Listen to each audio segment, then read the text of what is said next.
Happy International Women's Day! My name is Katie Mayo, and I'm one of the chaplains here at Mary Washington Hospital. My colleague Norman and I today are going to share a little bit about what International Women's Day means to us for you today. And we hope that our reflections will be a catalyst for you to be able to do some reflecting on the women in your own lives, the way that they have impacted you and the way that they have impacted the world. There are hundreds of thousands of amazing women that I could spend hours talking to you about today.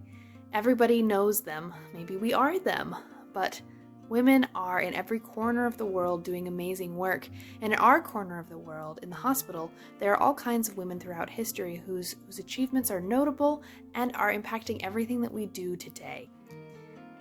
The work of these women can be seen everywhere, from the biggest to the smallest parts of the hospital, and it's really at the smallest part of the hospital that I'd like to start.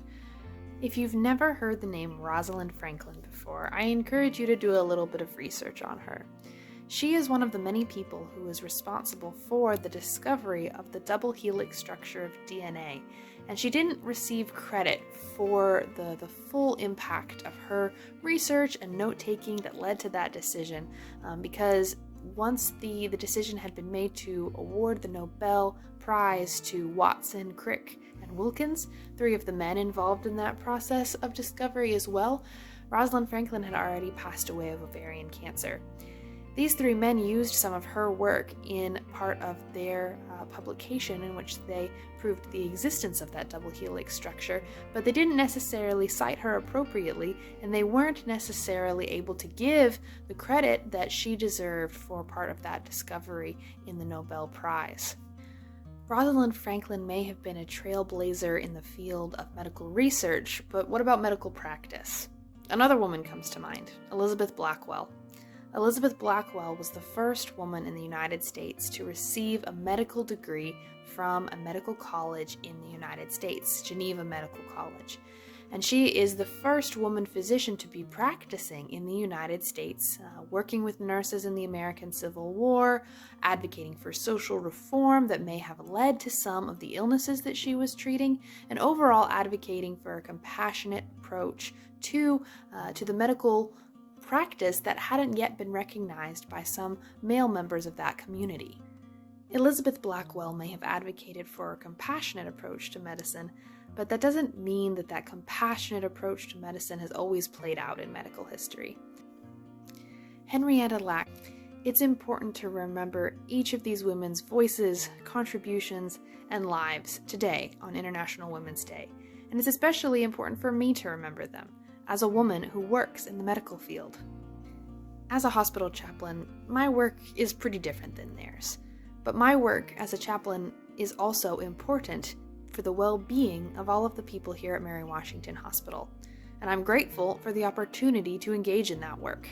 It wasn't so long ago that women were barred from all sorts of different professions, and it wasn't so long ago that women in the context of ministry was a pretty unusual thing in an official context. The thing is that these women that I've named are hugely significant to many people for their medical contributions and for the ways that they have shaped the world that we live in now.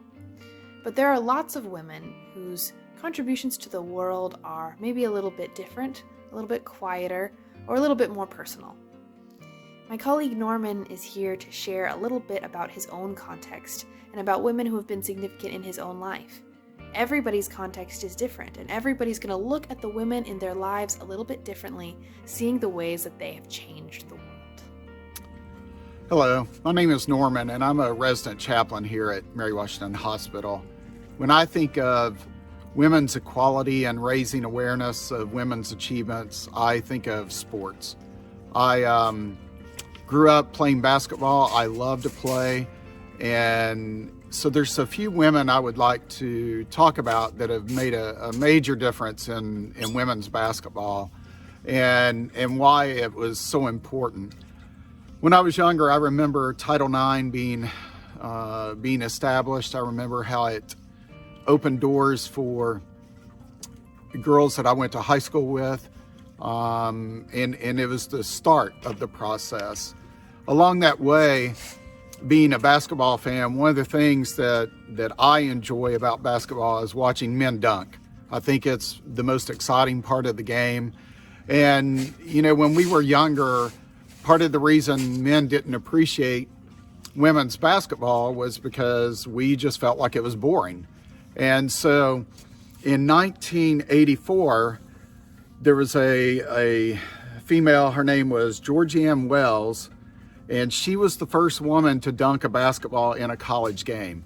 I can remember that so well when it happened, of how excited we were, and it was just so out of the norm to see that in the women's game. Now, women, I think, are incredible shooters, probably better than men, and we always talked about how they play more team ball, but this was more of an individual thing. And so that happened in NCAA history for the first time. Then in 2002, when the WNBA started, Lisa Leslie was the first woman to dunk in a WNBA game. Again, we got excited about that because we thought this is going to a whole nother level for women. And just as of a couple of years ago, there's a young lady, her name is Fran Belby, and she was the first high schooler to dunk in a basketball game. And as I see this progression of bringing excitement to the game, especially the women's game for men to watch, it gets me excited as a man to say, okay, now the thing that excites us about men's basketball is starting to excite us about women's basketball as well. And I think it's just a beautiful progression of watching the women's game become more and more exciting to watch. Now, why this matters to me is I grew up in Knoxville, Tennessee, and there is a legend that came out of Knoxville, Tennessee, and that is Pat Summitt. She established a precedence for women's basketball, the quality of it, the strength of it. There have been so many women that have gone through the Lady Vols program, and it's over the years, it was just so exciting to watch. Being from Tennessee, we didn't have a lot of other things that were consistent, but we knew the Lady Vols were going to win championships, and we were so excited about that.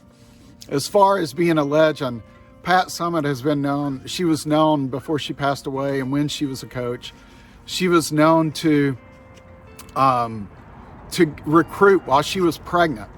And just this tough but tender woman that dominated the sport. And so I lift my heart and my hands to all the women that are in sports right now, and so grateful that there is equality in that. I'm grateful for equality too, Norman. I'm grateful for all of the ways that we have advanced as a country, as a world, in the area of women's rights. But we still have pretty far to go. I know that it can be tempting to look back on all the progress we've made and celebrate it without recognizing how far we still have to go.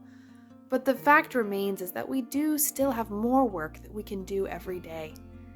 In every moment of our lives, we have another chance to celebrate the women who are doing remarkable things, to look around, to notice, and to maybe even within ourselves see a spark of some of those great women, and to carry it forward into the world.